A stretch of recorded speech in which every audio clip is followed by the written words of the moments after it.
Untuk para subscriber saya yang nak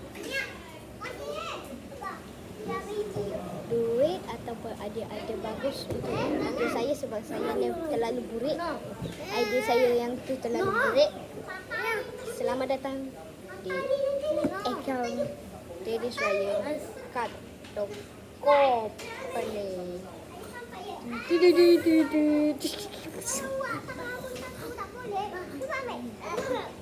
Akaun tak tinggi. Ikan cepat.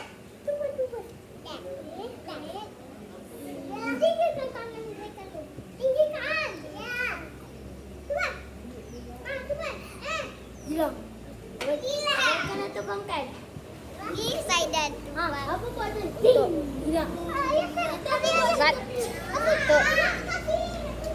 Untuk nama email akaun kena login akaun Wasmi. Untuk login akaunnya, nama emailnya ialah Dennis Ryan. Ryan Dennis balik Ryan Dennis 196. Apa ni huruf A yang panjang sangat tu? Apalah.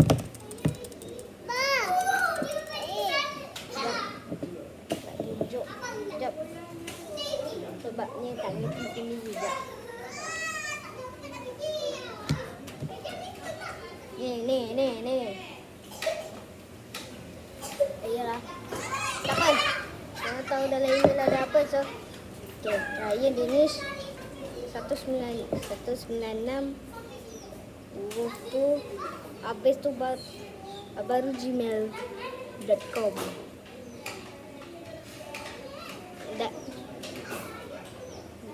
Dan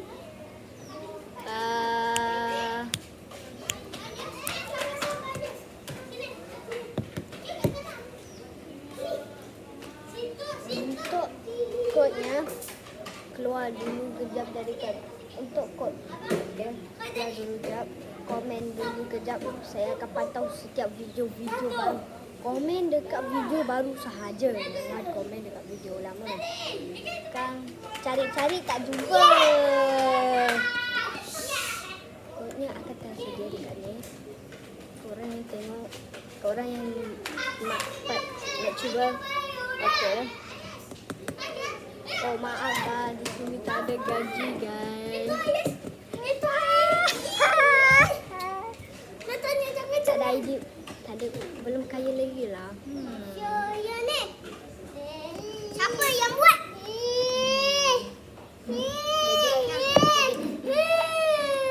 Minum air orang.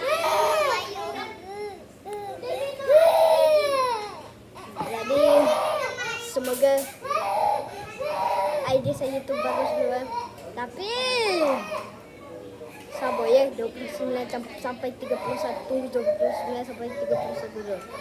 Sebab itu akan ada majlis percubaan bom. Botol sesat. Botol. Adalah. So setelah 31 minta buatnya kat video-video baru Okey, dah macam tu je. Ni jam. Untuk orang yang tak perasan saya sebenarnya pakai jam. Alah.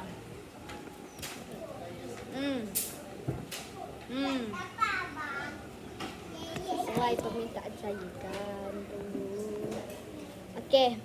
Macam tu ya. Semoga nanti Raya Haji korang tak hujat saya macam dulu. Sebab apa?